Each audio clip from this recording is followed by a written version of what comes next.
Innal hamdalillah nahmaduhu wa nasta'inuhu wa nastaghfiruh wa nu'minu bihi wa natawakkalu alayhi wa na'udzu billahi min shururi anfusina wa min sayyiati a'malina. Man yahdihillahu fala mudilla lahu wa man yudlil fala hadiya lahu. Asyhadu an la ilaha illallah wahdahu la syarika lahu wa asyhadu anna sayyidana maulana Muhammadan 'abduhu wa rasuluhu la nabiyya ba'dah. Allahumma shalli wa sallim barik ala 'abdika wa rasulika sayyidina Muhammad wa ala alihi wa sahbihi wa sallim tasliman katsiran katsira. Fa ya ibadallah, usikum wa nafsi bi taqwallah faqad fazal muttaqun. Qala ta'ala fi kitabihil karim, ya ayyuhalladzina amanu taqullaha tanzur nafsum ma qaddamat lighad wattaqullaha innallaha khabirun bima ta'malun. Qala Rasulullah sallallahu alaihi wasallam, kullukum ra'in wa kullukum mas'ulun an ra'iyatihi. Fal rajulu mas'ulun fi ahli baitihi wa mas'ulun an ra'iyatihi, atau kama qala Rasulullah sallallahu alaihi wasallam. Hadirin jemaah Jumat rahimakumullah, marilah kita syukuri nikmat yang Allah Ta'ala berikan pada kita. Nikmat umur, nikmat iman, nikmat taufik untuk melakukan ketaatan pada Allah Subhanahu wa Ta'ala. Sebab wa ma tasyauna illa ayyasha Allah rabbul alamin. Tidaklah kalian punya kehendak kecuali bila Allah Ta'ala menghendaki, Rabbul Alamin. Maka kemampuan kita untuk datang memenuhi panggilan untuk sholat Jumat berjamaah, ini sama sekali bukan kehebatan kita, apalagi kesempurnaan kita. Ini semua adalah murni taufik ma'unah, bantuan dari Allah Subhanahu wa Ta'ala.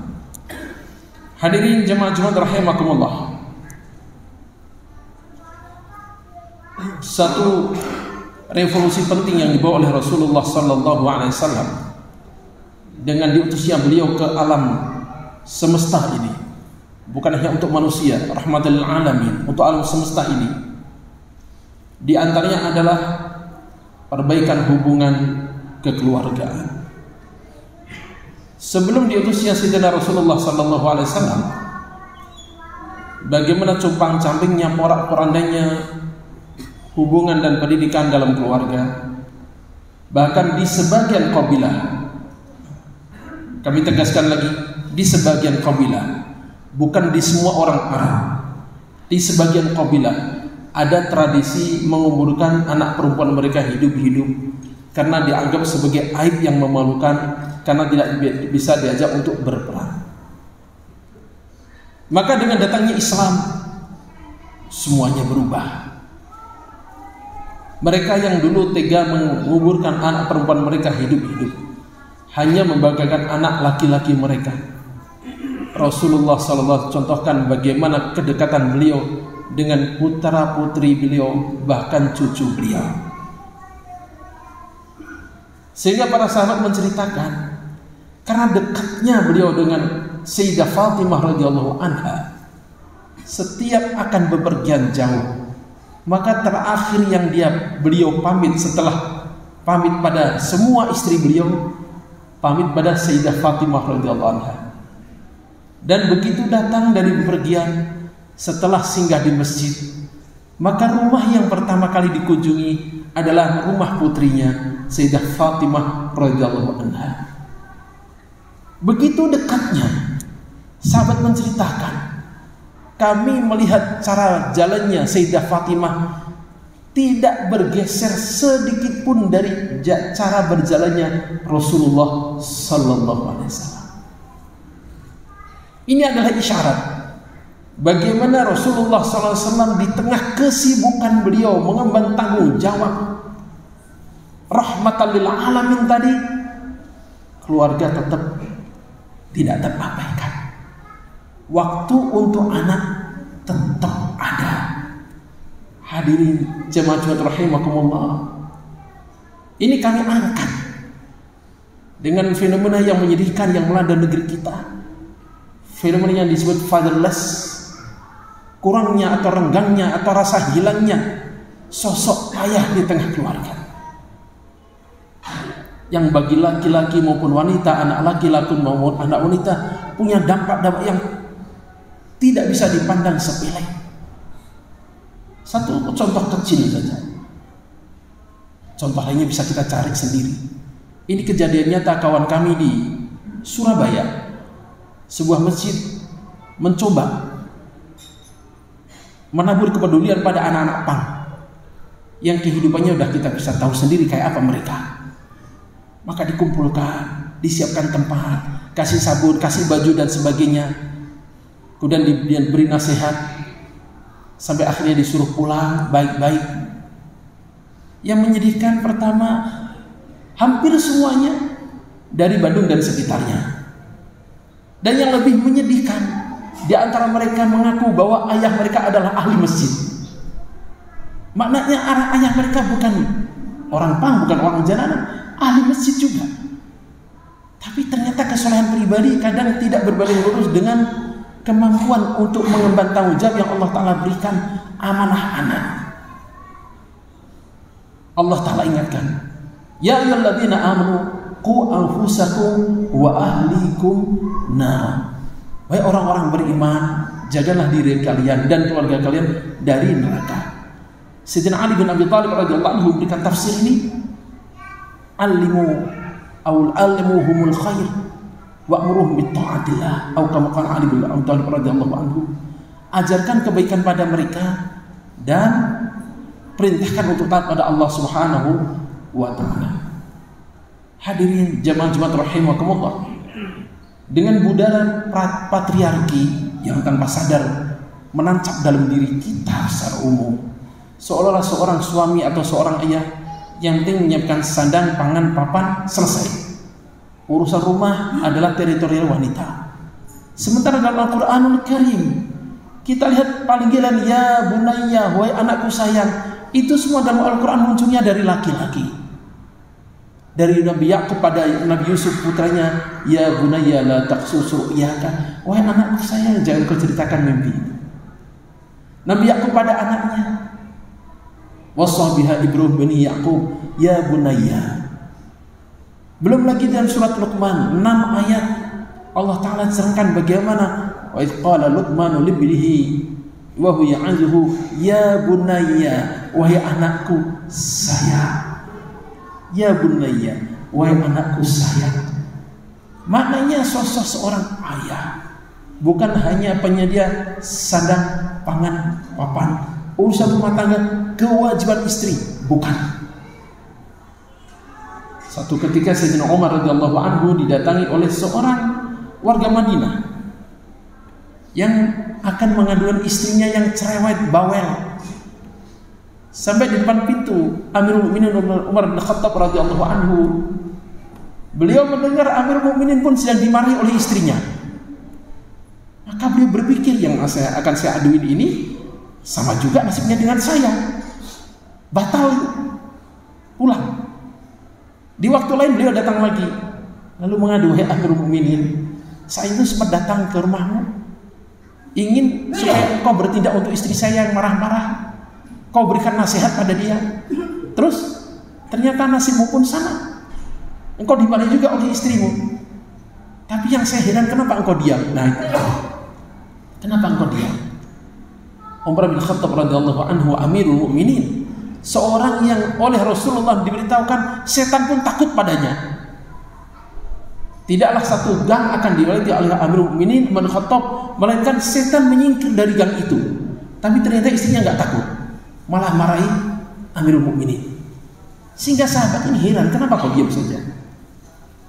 Kata beliau, wahai saudaraku, dia yang mengandung anakku, dia yang melahirkan anakku, dia yang menyusui anakku. Lahir bukan bin Atikah, tapi bin Umar bin Khattab, jadi bin bapaknya. Dia bereskan rumah, dia cuci baju, dia siapkan makan untukku. Lanjutan ini penting. Sementara itu semua bukan kewajibannya. Lalu kenapa saya tidak bisa bersabar sebentar atas kemarahannya? Sementara dia telah melakukan banyak hal yang itu bukan kewajibannya untukku.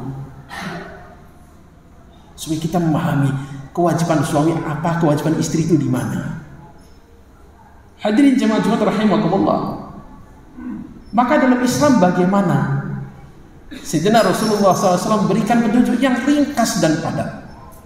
Adibu auladakum ala thalathi khisal, hubbi nabiyikum wa hubbi ahli baitihi wa tilawatil Quran.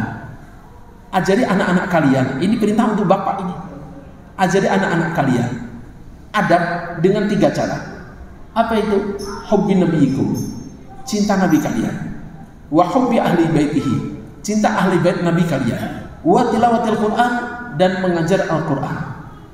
Maka interaksi mengenalkan Rasulullah SAW, keluarga Rasulullah SAW, dan mengajar Al-Quran, ini adalah proaktif dari ayah pada anak. Alhamdulillah ada TPA, DTA dan sebagainya. Itu sebenarnya hanya bantuan saja untuk kita.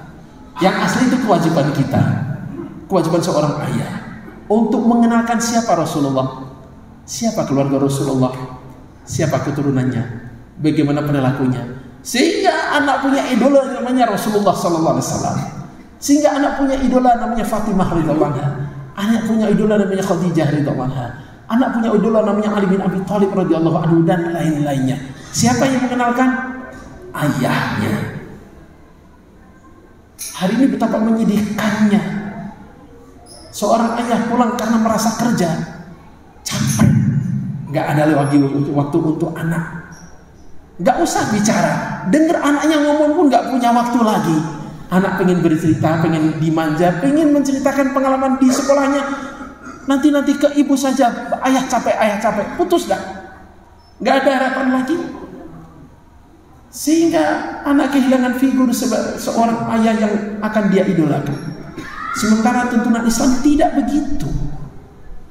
Ayah yang mengenalkan Quran pada anaknya, ayah yang mengenalkan Rasulullah pada anaknya, ayah yang mengenalkan keturunan Rasulullah pada anaknya. Betapa menyedihkannya tatkala ini hilang dari keluarga. Maka yang muncul adalah perilaku asosial, perilaku kehilangan jati diri, perilaku kehilangan pedoman, kehilangan arah hidup, belum lagi hancurnya prestasi dan lain-lain dampak yang kadang kita tidak sadari. Penyebabnya adalah saya, penyebabnya adalah kita sebagai ayah yang tidak hadir sebagai figur yang ideal untuk rumah tangga. Satu peristiwa lagi, ringkas singkat tapi cukup menjadi cambuk bagi kita. Seorang ayah membawa anaknya pada Amirul Mukminin Umar bin Khattab radhiyallahu anhu. Wahai Amirul Mukminin, tolong nasihatin anak saya ini, bandelnya minta ampun lagi. Dia begini. Panggil. Dinasihatin panjang lebar. Subhanallah, setelah panjang lebar nasihat diberikan, anak ini dengan cerdiknya bertanya, wahai Amirul Mukminin, itu kan kewajiban aku pada ayah. Kalau ayah punya enggak kewajiban padaku? Punya. Apa ya Amirul Mukminin? 3. Ayyastanjiba ummah wa yusina ismah wa yu'allimuhul Quran. Pertama, memilihkan ibu yang tepat untuknya. Maknanya memilih istri yang baik yang akan menjadi ibu anaknya. Rasulullah SAW perintahkan, ikhtaru lintafikum, pilihlah rahim yang tepat untuk menitipkan benih kalian, karena itu akan berpengaruh kuat pada yang dikandungnya. Iyyakum wa khadra'ad diman, jauhilah olehmu bunga-bunga bangkai. Apa itu? Imra'atun hasna, wanita-wanita yang cantik tapi tumbuh di tengah keluarga yang hancur agamanya. Itu di antara petunjuknya. Yang kedua, Sayyidina Umar katakan, wa yuhsina ismah, pilih nama yang baik, itu adalah doa. Wa yu'allimahul Quran, mengajarkan Al-Quran. Lagi diulang. Langsung anaknya spontan menjawab, wahai Amirul Mukminin, 3-tiganya enggak pernah dikerjakan oleh ayahku. Dia pilih ibu gini, seorang budak yang tidak berpendidikan, tidak terpelajar sama sekali. Kemudian dia kasih nama aku Ju'al. Ju'al ini apa? Ju'al ini kumbang yang biasanya makan kotoran. Dan dia tidak pernah mengajarkan Quran padaku. Maka Sayyidina Umar radhiyallahu anhu katakan, laqad asaitahu qabla ayyasiyaka, sebenarnya yang duluan durhaka itu kamu sebelum dia durhaka padamu. Semoga Allah Ta'ala bukakan hati kita untuk punya perhatian, untuk memberikan perhatian, memberikan waktu kita pada keluarga kita, sehingga kita mempunyai generasi yang tangguh yang akan meneruskan perjuangan dan amal kita. Barakallahu lana wa lakum fil Qur'anil azim wa nafa'ni wa iyyakum ma fihi min ayati wa dzikril hakim wa taqabbalallahu minni wa minkum tawallahu innahu huwal barru awfur rahim wa qur rabbighfir warham wa anta khairur rahimin. Allah.